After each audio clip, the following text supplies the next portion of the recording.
ನೆನಪಿಟ್ಕೊಂಡು ಬಹಳ ಶ್ರದ್ಧಾಭಕ್ತಿಯಿಂದ ಮಾಡತಕ್ಕಂಥ ಈ ಕಾರ್ಯಕ್ರಮ ನಮಗಂತೂ ಬಹಳ ಸಂತೋಷ ಆಗಿದೆ. ಯಾಕೆಂದರೆ ಈಗಿನ ದಿವಸದ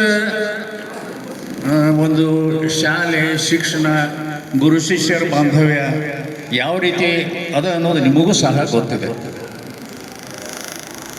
ಇಂದು ಎಲ್ಲ ಸಹಪಾಠಿಗಳು ಒಂದುಗೂಡಿ ಶಿಕ್ಷಕರನ್ನು ಗೌರವಿಸ್ತಾ ಇದ್ದೀರಿ.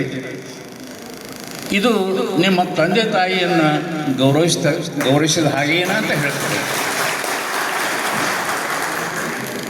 ಹಾಗೆ ನಿಮ್ಮ ತಂದೆ ತಾಯಿ ಒಳ್ಳೆಯ ಸಂಸ್ಕಾರ ಕೊಟ್ಟಿದ್ದಾರೆ ಅಂತ ತಿಳ್ಕೊಂಡು ನೀವೆಲ್ಲ ಇದನ್ನೆಲ್ಲ ಮಾಡ್ತಾ ಇದ್ದೀರಿ. ಆನಂತರ ಸುಮಾರು 40 ವರ್ಷಗಳ ನಂತರ ಇದನ್ನೆಲ್ಲ ಮಾಡ್ತಾ ಇದ್ದೀರಾ.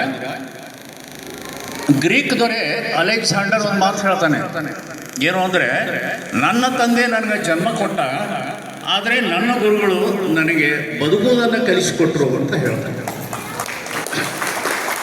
ಆ ರೀತಿಯಾಗಿ ಎಂಥ ಕಿರೀಟವನ್ನು ಹೊತ್ತಂಥ ದೊರೆ ಇದ್ದರೂ ಕೂಡ ಆತ ಗುರುವಿನ ಪಾದಕ್ಕೆ ಹಣೆ ಹಚ್ಚಿ ನಮಸ್ಕಾರ ಮಾಡೇ ಮಾಡ್ತಿರ್ತಾನೆ. ಪ್ರತಿಯೊಬ್ಬರಿಗೂ ಒಬ್ಬ ಗುರು ಇದ್ದೇ ಇರ್ತಾನೆ. ಇದೆಲ್ಲ ಪೌರಾಣಿಕ ಕಾಲದಿಂದ ನಡ್ಕೊಂಡು ಬಂದಂಥದ್ದು.